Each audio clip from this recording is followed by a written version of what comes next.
സുഹൃത്തുക്കളെ, നമുക്കൊരു വാക്യത്തിന്റെ വോയിസ് ചേഞ്ച് ചെയ്യുന്നത് എങ്ങനെയാണെന്ന് നോക്കാം.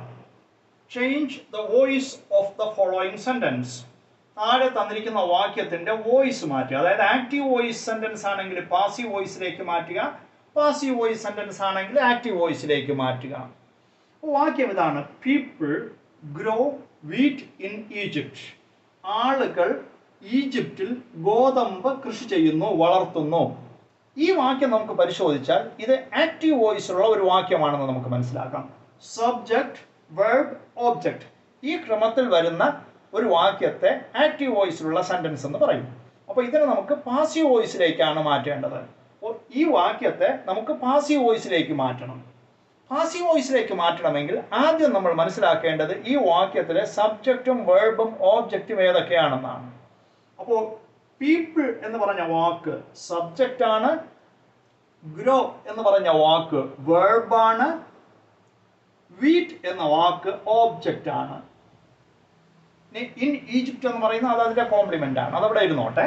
അപ്പോൾ നമുക്ക് ഇങ്ങനെ സബ്ജക്റ്റും വെർബും ഓബ്ജക്റ്റും കിട്ടിക്കഴിഞ്ഞാൽ പാസീവ് വോയിസിലേക്ക് മാറ്റാൻ ആദ്യം ചെയ്യേണ്ടത് ഓബ്ജക്റ്റിനെ സബ്ജക്റ്റ് ആയിട്ട് ആദ്യം എടുത്തെഴുതണം. അതായത് വീറ്റ്, WHEAT, വീറ്റ്, ഗോതമ്പ്, വീറ്റ്.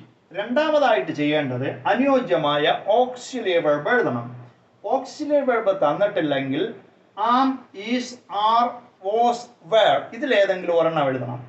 ഇവിടെ തന്നിരിക്കുന്ന വാക്യം പ്രസന്റ് ടെൻസ് ആണ്, സിമ്പിൾ പ്രസന്റ് ടെൻസ് ആണ്. അതുകൊണ്ട് ആം, ഈസ്, ആർ അവയിലൊന്ന് എഴുതണം. വീറ്റ് എന്ന വാക്കിന് യോജിക്കുന്നത് ഈസ് ആണ്, വീറ്റ് ഈസ്. മൂന്നാമത് ചെയ്യേണ്ടത് വെർബിന്റെ പാസ്റ്റ് പാർട്ടിസിപ്പിൾ രൂപം എഴുതണം.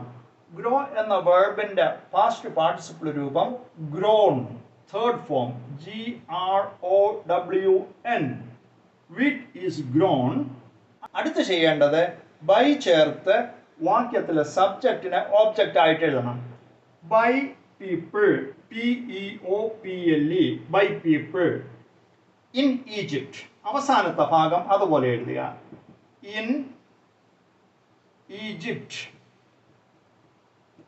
എന്നാൽ ഇവിടെ ഒരു കാര്യം നമ്മൾ ശ്രദ്ധിക്കണം. ബൈ പീപ്പിൾ എന്ന വാക്ക് നമ്മൾ ഉപയോഗിക്കാറില്ല. കാരണം പീപ്പിൾ എന്ന വാക്ക് ബൈ ചേർത്ത് പാസീവ് വോയിസിൽ എഴുതാൻ പാടില്ല. ആളുകളാൽ വളർത്തപ്പെടുന്നു അങ്ങനെ പറയണ്ട, വളർത്തപ്പെടുന്നു എന്ന് പറഞ്ഞാൽ മതി. അല്ലെങ്കിൽ wheat is grown in Egypt, wheat is grown in Egypt എന്ന് പറഞ്ഞാൽ മതി. വീറ്റ് ഈജിപ്തിൽ കൃഷി ചെയ്യപ്പെടുന്നു എന്നാണ് ഈ വാക്യത്തിന്റെ അർത്ഥം. അപ്പോൾ ബൈ പീപ്പിൾ എഴുതേണ്ട കാര്യം ഇല്ല. വളരെ പ്രധാനമാണ് ആ കാര്യം. അപ്പോൾ ഒരു വാക്യത്തെ പാസീവ് വോയിസിലേക്ക് മാറ്റുന്നത് എങ്ങനെയാണെന്ന് നമ്മൾ മനസ്സിലാക്കി. Thank you.